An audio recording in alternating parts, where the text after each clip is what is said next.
Welcome to my advanced tutting tutorial. If you haven't already, please go watch my beginner and intermediate tutting tutorial. Like the other ones, in this one I'm going to be going over a concept and then teaching you a combo at the end of the video. In this video I'm going to go over 2D and 3D tuts, the difference between them, more advanced tutting angles, freestyling tips, and then the combo at the end. So let's jump right into it. So if you noticed in the first two tutorials that I did, in both of the combos I taught you, they were 2D tuts. So 2D tuts are tuts that you do right in front of you, right? Where if you imagined that there is a piece of glass right in front of me, right? My hands never touch the glass, they never go through the glass never gets in my way. 3D tuts is when I can't have that glass wall in front of me because I'm going to break through it. The difference between 3D tuts and 2D tuts is that it opens up a huge amount of new angles that you can try out with. So there's not too much that I can teach you about 3D tuts. It's just that if you're practicing and you're doing a combo you've already learned, and let's say you go, oh, I just did that. I don't want to repeat myself again. What can I do differently? Try and throw in a 3D tut there. Try just swiveling it out forward.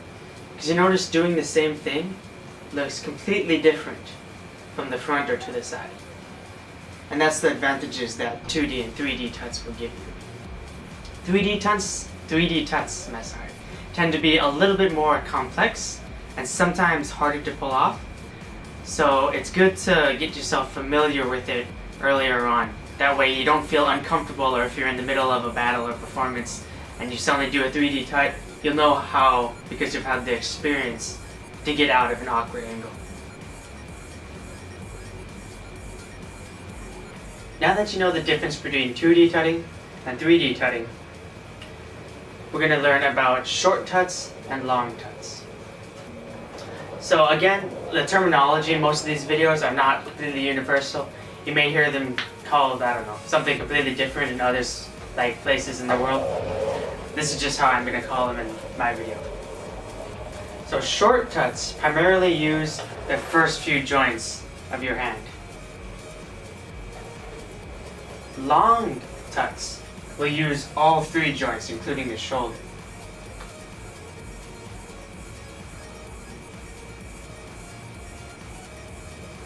I personally think long tutting is a lot more advanced, because when you're first starting out, if you without looking, if you just try and do like this angle or this angle, you're probably not going to have straight lines at all. In fact, I'm not even sure if mine is straight.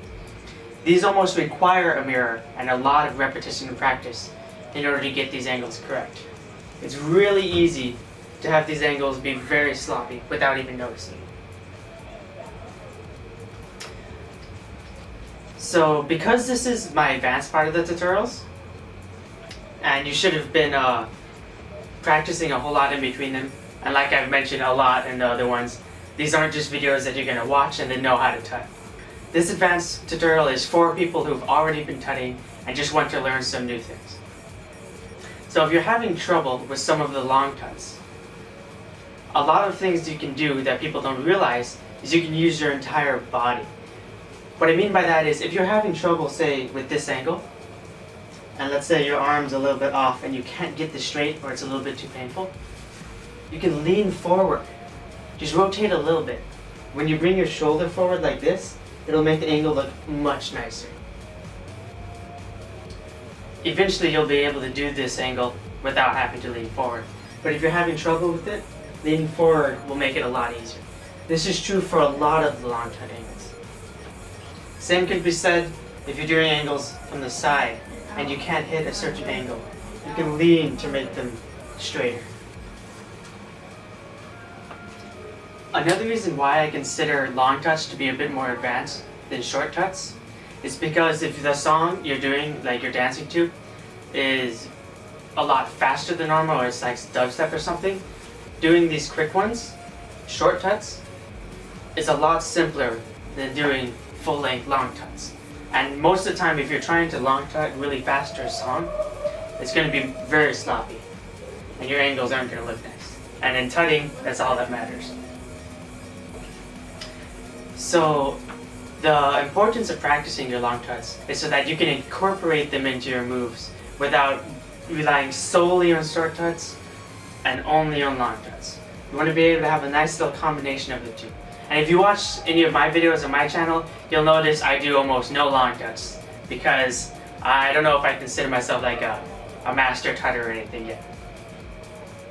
So actually, that's something I'll work on, try doing more long tuts in my videos.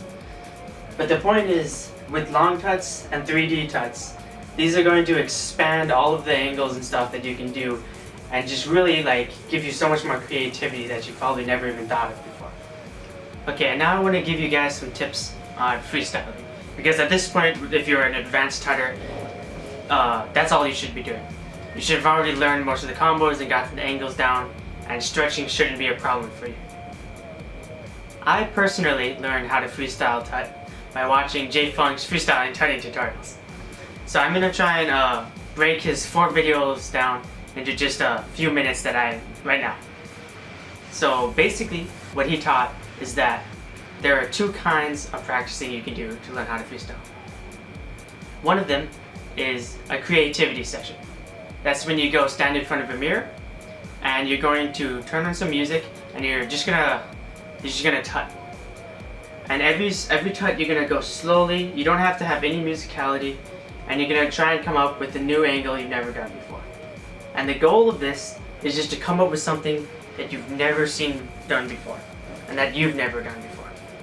And then if you start repeating yourself, try to change it up completely. Like something I always do from here is I'll always flip out.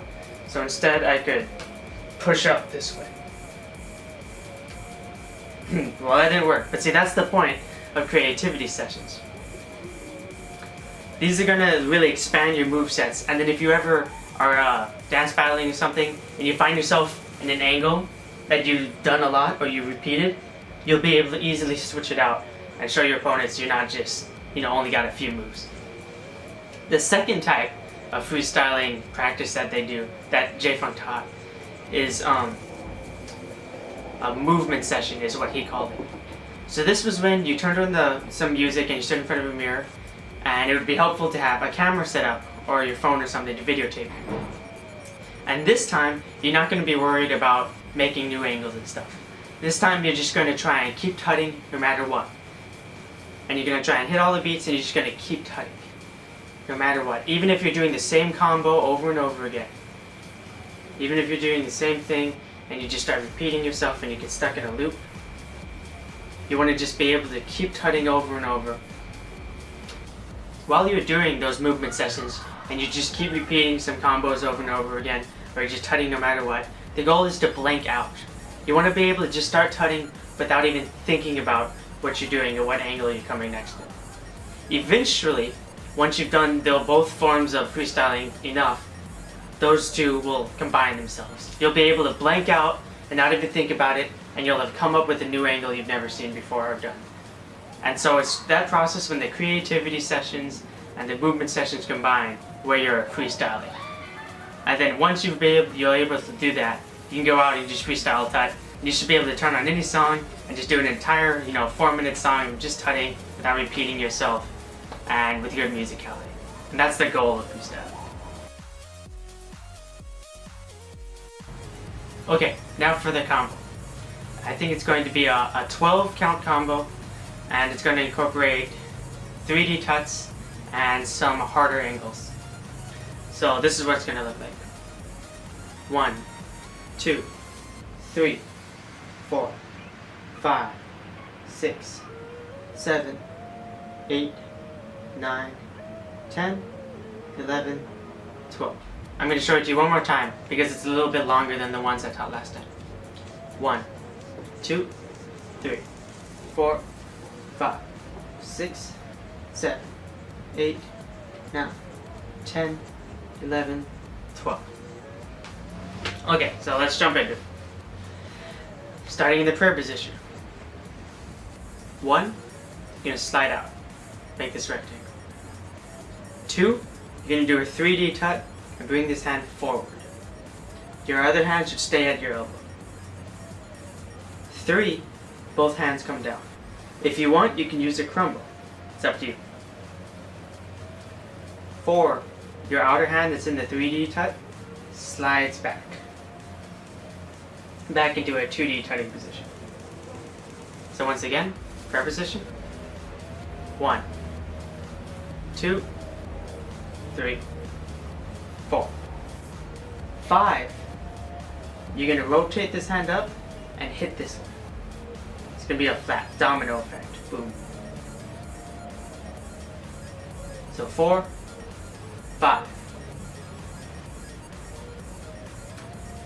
1, 2, 3, 4, 5. 6, this is going to follow it up.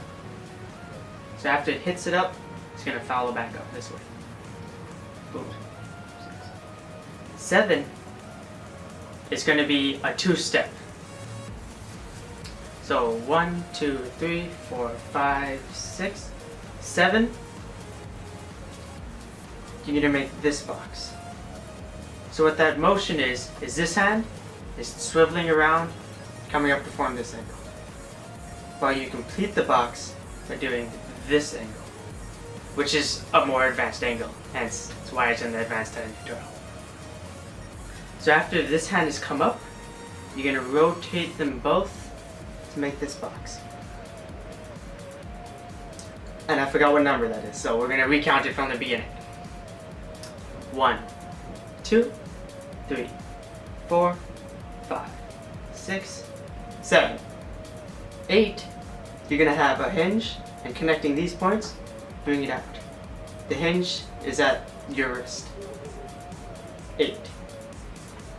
If you notice, once you uncurl the box from 7 to step 8, the point of your hand, your right hand, will be touching the wrist of your left hand, whereas it started with the fingertips together. Back from the beginning. Rectangle, 3D, come back. I'm sorry. Rectangle, 3D, hands down, come back.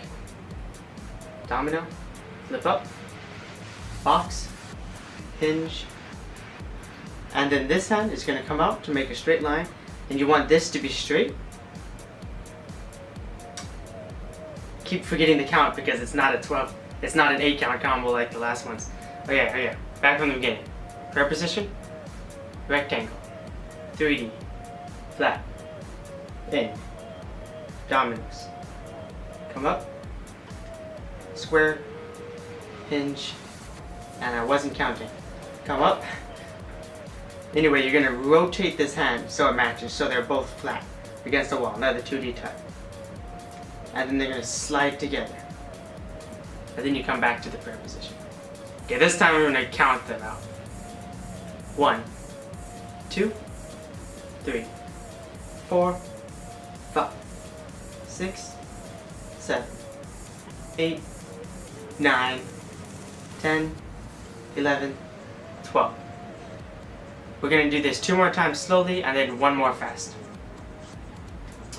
1, 2, 3, 4, 5, 6, 7, 8, 9, 10, 11, 12.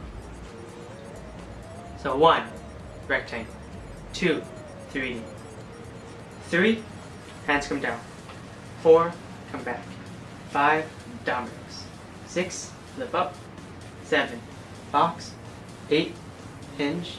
9, straight line. 10, against the wall.